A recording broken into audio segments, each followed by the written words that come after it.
Puji dan syukur patut kita panjatkan kehadirat Tuhan Yang Maha Esa, berkat kasih anugerah yang luar biasa, kita boleh berkumpul di Zoom ini untuk mendengarkan sebaran pemahaman dan penerapan pengalaman budaya positif yang telah saya pelajari di modul 1.4 sebagai tugas aksi nyata saya sebagai seorang calon guru penggerak. Saya juga mengucapkan terima kasih kepada Bapak Ibu yang sudah sudi menyisihkan waktunya untuk mendengarkan sebaran pemahaman saya ini. Perkenalkan, nama saya Junita Sari Siotang, saya calon guru penggerak Angkatan 8 dari Unit Kerja SMP Negeri 4 Kota Tebing Tinggi. Udah masuk. Ya. Pada nggak mau next? Oke.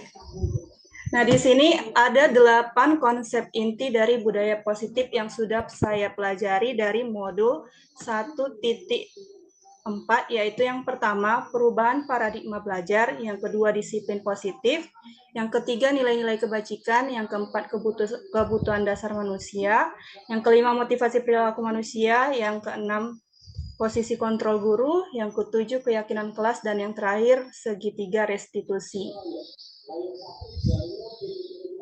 Kita masuk ke yang pertama, pembelajaran dengan paradigma baru. Pembelajaran dengan paradigma baru merupakan pembelajaran yang dirancang berdasarkan prinsip pembelajaran berdiferensiasi, sehingga para peserta didik belajar sesuai kebutuhannya berdasarkan tahap perkembangan sesuai kebutuhan dasar, tahap perkembangan sesuai teori psikologi modern untuk mewujudkan profil pelajar Pancasila seperti yang sudah saya tampilkan di depan. Mungkin Bapak Ibu juga sudah tahu ada berapa profil pelajar Pancasila, Bapak Ibu? Ada 6. Ada 6. Yang pertama yaitu beriman, bertakwa kepada Tuhan Yang Maha Esa, berkebinekaan global, bergotong royong, kreatif, bernalar kritis, dan mandiri.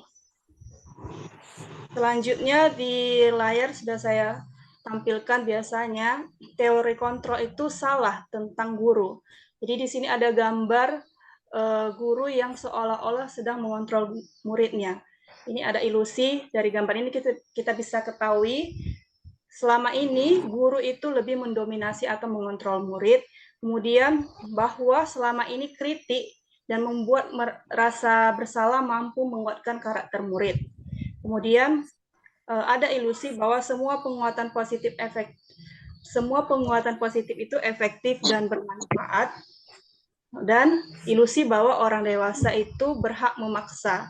Jadi orang dewasa di sini adalah gurunya, biasanya kita memaksakan kemauan kita kepada murid. Jadi selama ini teori kontrol guru itu salah untuk siswa.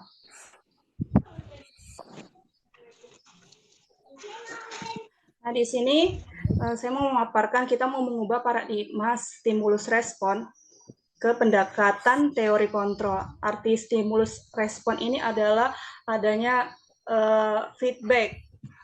Kita memberikan sesuatu kepada murid untuk mengharapkan sesuatu.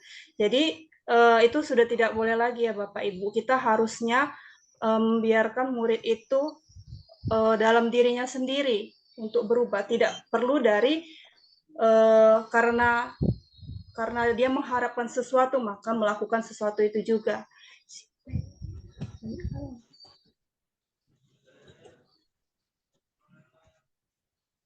Bentar ya, agak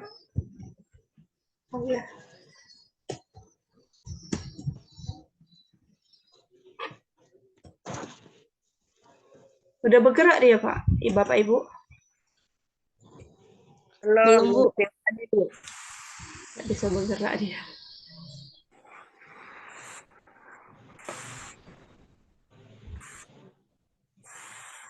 Nah, baiklah, kita lanjut. Disiplin positif. Disiplin berasal dari kata disiplina yang artinya belajar. Jadi disiplin positif itu merupakan salah satu cara menerapkan disiplin yang bertujuan untuk menunjukkan kesadaran serta memberdayakan peserta didik tanpa imbalan atau penghargaan. Atau juga bisa dari ancaman atau hukuman seperti yang sudah saya jelaskan tadi. Kita nggak boleh membuat disiplin itu siswa itu jadi siswa yang disiplin karena ada penghargaan ataupun hukuman maupun ancaman. Sebagai pendidik, tujuan kita adalah menciptakan peserta didik yang memiliki disiplin diri, sehingga mereka berperilaku mengacu pada nilai-nilai kebajikan universal dan memiliki motivasi intrinsik dalam perubahan perilaku ke arah yang lebih baik. Nah, ini dia nilai-nilai kebajikan. Nilai-nilai kebajikan itu adalah nilai yang disepakati bersama lepas dari itu suku, bangsa, agama, bahasa, maupun latar belakang. Nah, di sini ada 3 contoh dari nilai kebajikan institusi atau organisasi. Yang pertama itu nilai kebajikan dari profil pelajar Pancasila, itu sudah saya jelaskan tadi di awal. Yang kedua ini IB Primary Yes Program atau PYP, ini nilai kebajikan yang terdapat pada kurikulum internasional. Jadi artinya enggak cuma ada di Indonesia, tapi di seluruh dunia sudah menerapkan ini. Lalu yang ketiga yaitu nilai kebajikan dari keterampilan hidup. Ini keterampilan hidup berarti ada dalam dirinya sendiri. Keterampilan hidup itu termasuk dapat dipercaya, lurus hati, pendengar yang baik, tidak merendahkan orang lain, dan memberikan yang terbaik dari diri. Nah, perlu kita ketahui sebagai seorang guru, kebutuhan dasar manusia adalah segala sesuatu yang kita lakukan untuk mendapatkan apa yang kita inginkan. Seluruh tindakan yang kita lakukan memiliki tujuan tertentu, dan semua usaha terbaik yang kita lakukan adalah dalam rangka agar kebutuhan dasar kita terpenuhi dengan baik. Jadi di sini sudah saya jelaskan, sudah saya paparkan ada 5 kebutuhan dasar manusia. Yang pertama, bertahan hidup. Bertahan hidup ini termasuklah kebutuhan makanan, pakaian, tempat tinggal, keamanan, dan kesehatan. Kemudian yang kedua ada rasa kasih sayang dan rasa diterima. Ini pasti kita tahu. Lalu yang ketiga penguasaan. Penguasaan ini masuklah ke harga diri. Jadi murid pun perlu adanya harga diri. Kemudian keinginan untuk dianggap, memimpin, berprestasi, diakui dan didengar.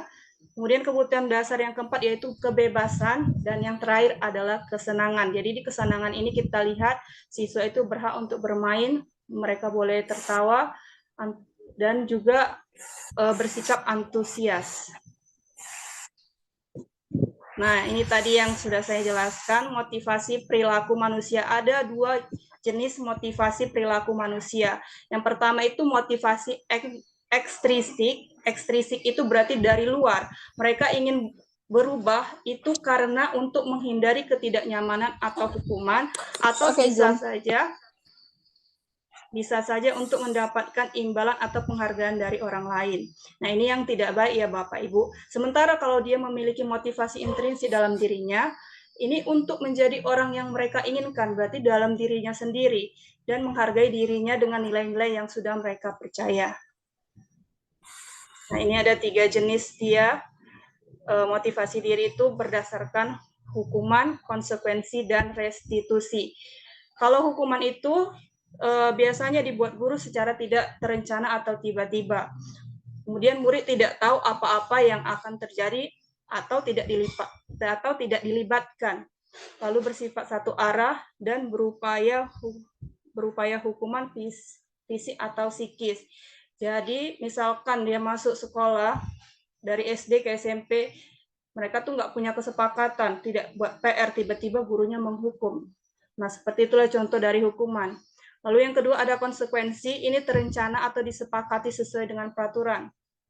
Lalu murid tetap dibuat tidak nyaman, sikap guru selalu memonitor murid. Lalu yang terakhir, restitusi, proses menciptakan kondisi bagi murid untuk memperbaiki kesalahan, lalu proses kolaboratif yang mengajarkan murid untuk mencari solusinya sendiri. Nah, di sini ada 5 posisi kontrol guru. Yang pertama sebagai penghukum, yang kedua sebagai pembuat rasa bersalah, yang ketiga sebagai pemantau, yang keempat sebagai teman, dan yang terakhir sebagai manajer. Untuk lebih jelasnya akan saya berikan contoh bagaimana sih sebenarnya 5 posisi kontrol guru ini. Nah, ini dia contoh penerapan 5 posisi kontrol guru. Saya buat kasusnya siswa tidak mengerjakan PR atau tugas yang diberikan guru pada waktunya. Kalau guru itu sebagai posisi penghukum, dia langsung bilang, berdiri di depan kelas, tangan disilangkan sambil memegang telinga dan kaki diangkat. 1. Ini contoh penghukum. Jadi membuat murid itu merasa tidak dihargai, mereka ketakutan dan diberikan sanksi yang bisa menjatuhkan harga dirinya. Lalu yang kedua, pembuat rasa bersalah. Nah, di sini contohnya gurunya itu mengatakan, berapa kali ibu atau bapak harus memberitahu kamu membuat ibu atau bapak merasa sedih dan kecewa. Nampak ya perbedaannya Bapak Ibu antara penghukum dengan pembuat rasa bersalah. Lalu, ini dia, kalau dia guru itu sebagai teman, kata-katanya, ayo dong ikuti aturan sekolah, tolong bantu Bapak atau Ibu ya kali ini. Oh my God.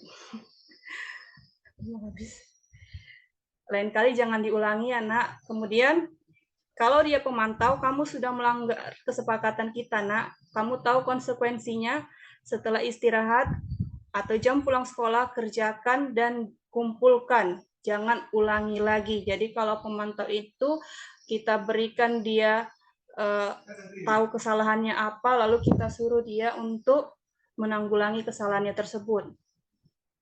Kemudian yang terakhir, ini manajer. Apakah kamu tahu kesalahanmu, nak? Kira-kira bagaimana kamu memperbaiki kesalahanmu? Nah, Bapak Ibu, di sini dari kelima contoh penerapan posisi kontrol guru, saya ingin Bapak Ibu coba menjawab pertanyaan yang saya buat. Nah, ini dia. Dari kelima yang saya jelaskan tadi, coba Bapak Ibu jawab posisi kontrol. Apakah aku, misalkan ada guru berkata, saya kecewa sekali dengan kamu. Kira-kira ini jawabannya apa ya Bapak Ibu? Membuat rasa bersalah. Membuat rasa bersalah. Membuat bersalah, Bu. Lalu yang kedua, kamu tidak pernah benar melakukannya. Ini kira-kira apa ya? Penghukum, Bu. Penghukum, karena dia langsung menjudge kamu tidak pernah benar melakukannya. Lalu yang ketiga, apa rencanamu untuk menyelesaikan masalah ini? Manajer, Bu. Iya, karena dia ditanya bagaimana cara menyelesaikan masalah ini. Lalu yang keempat, ayolah lakukan demi Bapak Ibu ya. Teman, Bu. Nah, ini dia seperti temannya karena dia membujuk murid itu. Lalu, kamu tidak pernah mendapatkan nilai jika tidak mengerjakan tugas. Pemantau. Pemantau, Bu. Pemantau. Iya, berarti Bapak Ibu sudah luar biasa sekali ya. Nah, ini dia. Tadi kan di manajer itu pasti ditanyakan apa kesalahan yang telah dibuatnya. Jadi, untuk dia supaya tahu apa kesalahan yang dia buat, dia harus membuat dulu keyakinan kelas. Jadi kita sebagai guru sebelum membuat peraturan kelas kita harus membuat keyakinan kelas. Keyakinan kelas itu bersifat abstrak berupa pernyataan universal dibuat dalam pernyataan positif, lalu dibuat sedikit saja agar mudah diingat, sesuai dengan kondisi kelas dan sekolah sehingga mudah diterapkan. Semua warga sekolah atau kelas dilibatkan saat memulai membuat keyakinan kelas. Kak, waktunya udah mau habis kayak mana?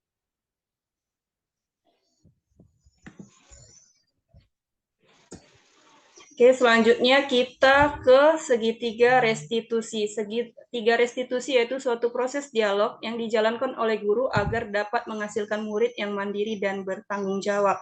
Yang namanya segitiga pasti ada 3 tahapan, mulai dari menstabilkan identitas, validasi tindakan yang salah, kemudian menanyakan keyakinan. Nah, di sini akan saya jelaskan satu persatu. Menstabilkan identitas itu adalah membuat kesalahan adalah bagian dari proses pembelajaran.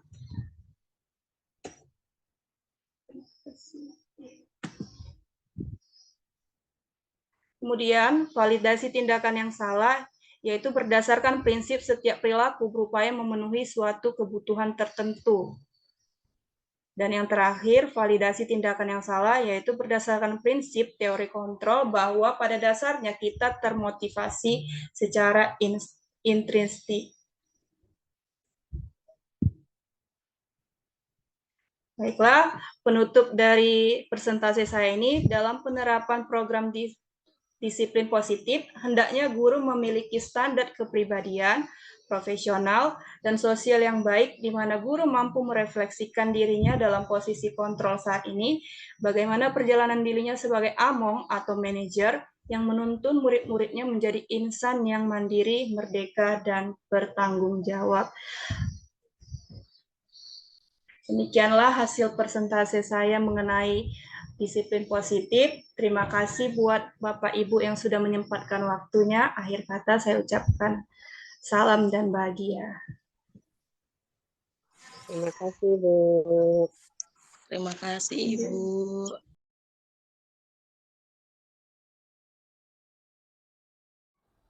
Selamat pagi, salam sejahtera buat kita semua. Saya Parulian Sejabat SPD, Kepala Sekolah SMP Negeri 4 Kota Tebing Tinggi, Provinsi Sumatera Utara.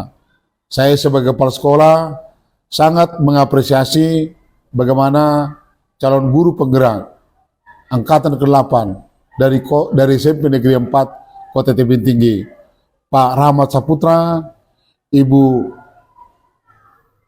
Armaya, kemudian yang ketiga Ibu Junita Sari Sihotang sebagai calon guru penggerak di SMP Negeri 4. Saya sangat berterima kasih kepada Bapak dan Ibu yang terus membudayakan budaya positif di sekolah ini.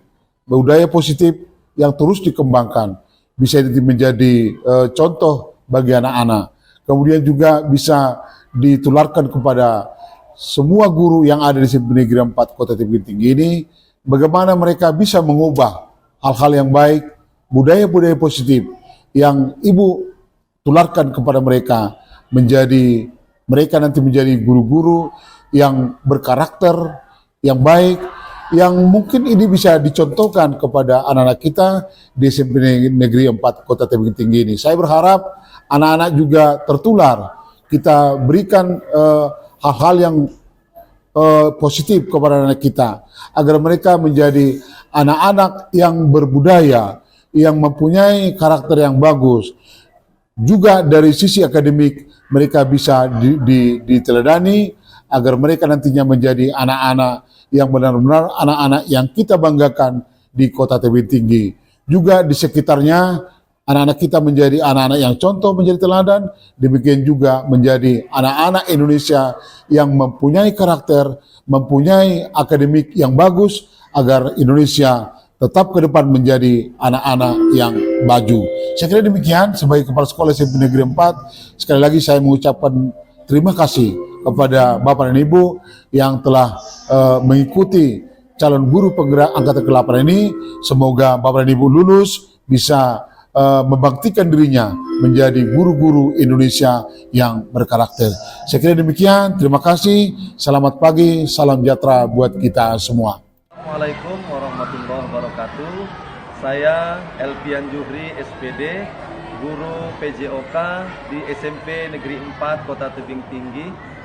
Saya ingin memberikan testimoni kepada kegiatan yang dilakukan oleh teman-teman calon guru penggerak dari SMP Negeri 4. Saya mengapresiasi kegiatan diseminasi penyebaran keyakinan budaya positif yang telah dipaparkan oleh Ibu Armaya Sari, Ibu Junita Sari Sihotang, dan Bapak Rahmat Saputra di SMP Negeri 4. Harapan saya, kelak budaya positif tersebut yang telah dipaparkan dapat diterapkan dengan berkesinambungan di sekolah SMP Negeri 4 Kota Tebing Tinggi ini. Terima kasih kepada Bapak, Ibu Guru, calon guru penggerak Angkatan 8 dari SMP Negeri 4 Kota Tebing Tinggi. Mudah-mudahan dapat bermanfaat bagi kita semua. Wassalamualaikum warahmatullahi wabarakatuh.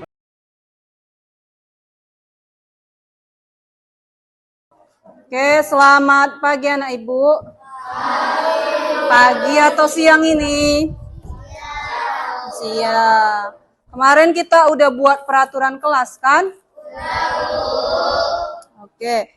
Nah, sekarang Ibu mau minta kalian semua sebelum kita mulai pelajaran matematikanya, Ibu mau minta kalian membuat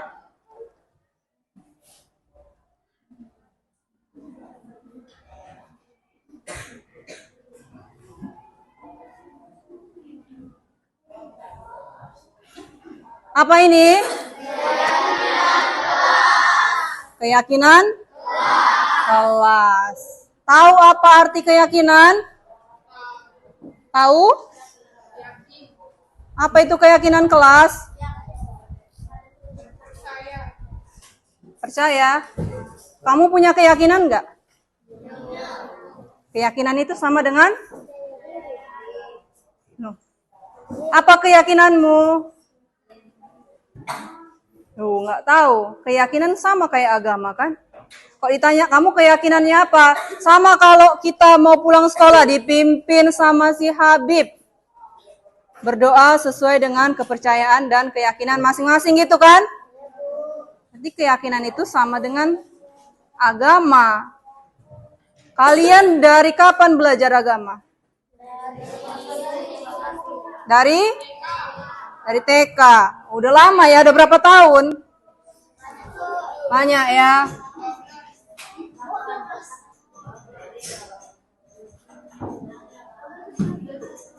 Berarti dari TK. 1 tahun TK-nya? 2 tahun. SD-nya?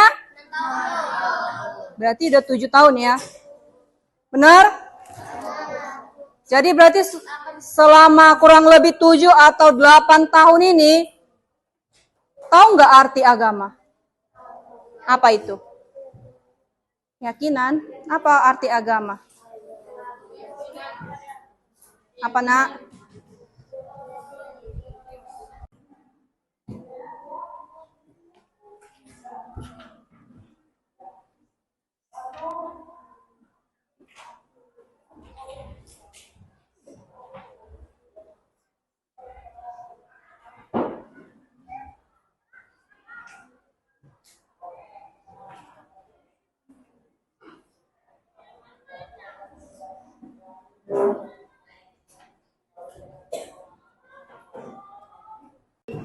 Oke. Nah, tadi sudah menuliskan keyakinan kelas menurut dirimu sendiri. Oke, semua sudah siap ya? Dari sebelah sini dulu nak. Yang paling kiri ibu, maju ke depan, ditempel di papan tulis ya. Hah? Gak apa-apa, nanti ada lem di sini. Ayo. Tempel yang rapi ya nak. Nah, kalau dia habis, kita masih ada lem. Kalau udah bisa, tempel aja.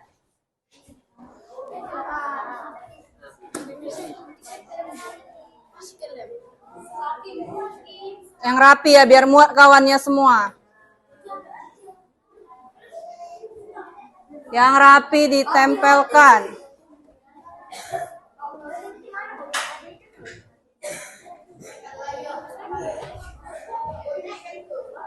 Jangan berantem. Nah, ini udah buat keyakinan kelas pun berantem.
Oke?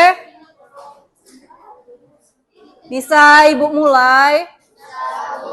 Oke, tadi sudah dituliskan sama Sekretaris 1 dan Sekretaris 2 keyakinan kelas yang sudah dirangkum dari 43 keyakinan kelas yang sudah kalian buat sendiri nih kan?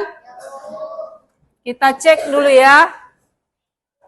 Yang pertama, ini dari kalian. Sopan, tertib, dan melaksanakan piket kelas. Setuju nggak ini?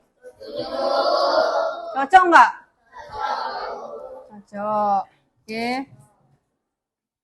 Yang kedua, tidak ribut, tidak membuang sampah sembarangan, dan tidak membuli. Ini sama dengan tertib ya, tidak ribut ini ya. Berarti tidak membuang sampah sembarangan. Jadi kalau ibu masuk, janganlah ibu lihat ada sampah nak. Langsunglah kesadaran dirimu kalau ada sampah di bawah mejanya kutip. Piket itu dilakukan di kapan piket? Pagi hari sebelum ada guru ya, dan waktu pulang sekolah. Kalau kotor, ini nggak apa-apa kotor karena bekas debu kakimu. Jadi kalau ada gurumu di sini, jangan kamu menyapu ya. Ada pula gurunya nanti kena asma, sakit, dia pula di sini sesak napas karena kalian sapu pada saat pagi hari. Usahakan menyapu di pagi hari atau pagi pun sapunya paling yang depan ya. Nggak sempat lagi menyapu dari belakang. Bisa itu? Berarti nomor 2 setuju enggak? Setuju. Oke. Giat belajar, tidak mencontek dan mengganggu teman. Setuju?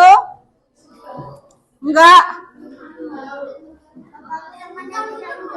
Mengganggu teman ini bully ya. Ini hapus saja, udah di sini dia.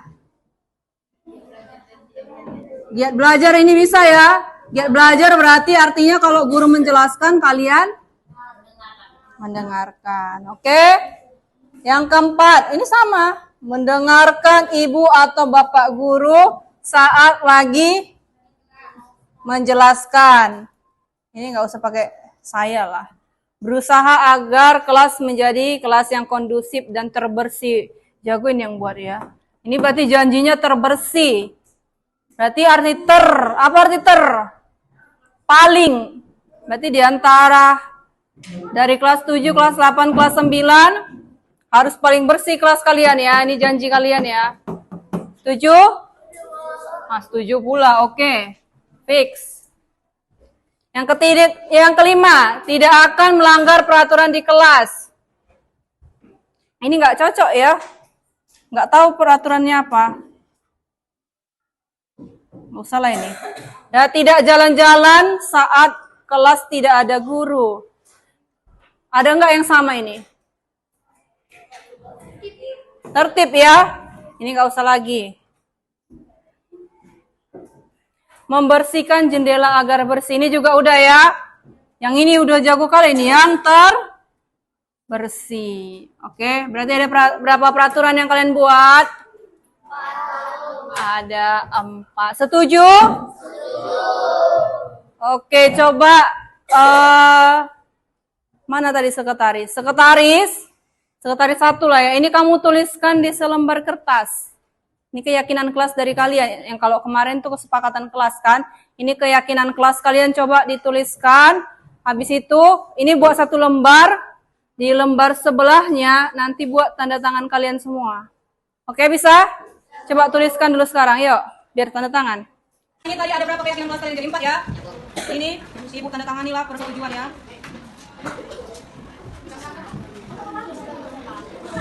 Video kesini coba.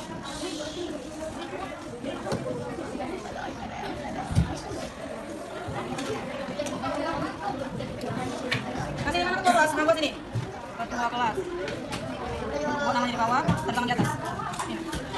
Namamu di bawah ketua kelas. Nah. Namamu dulu. Nah, baru tanda tangan di sini. Nanti kita biar cepat. Ada siapa lagi? Lanjut wakil di sini ya. Wakil ketua kelas, wakil ketua kelas. Ini betul. Udah ganti. ulangan. Lanjut, sekali satu.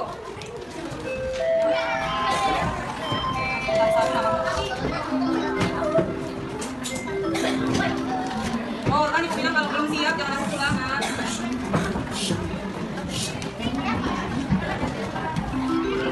Lanjut, sekretaris 2. Sini ya, sekretaris 2.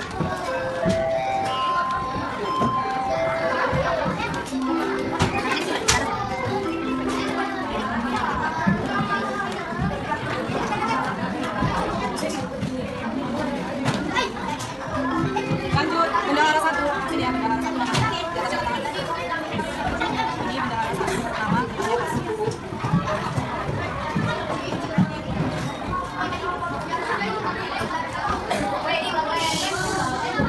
Jaga ketertiban dirinya masing-masing aja. Yuk, terakhir. Bendahara 2. Dip, dikil.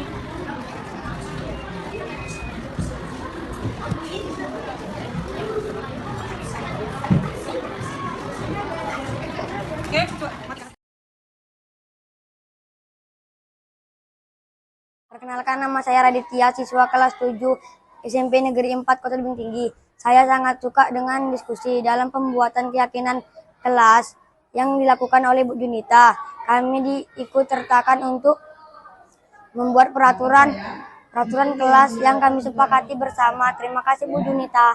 Perkenalkan, nama saya Aurel dari kelas 79 SMP Negeri 4 Kota Tebing Tinggi. Saya suka berdiskusi bersama teman-teman untuk pembuatan keyakinan kelas bersama Bu Junita selaku wali kelas kami.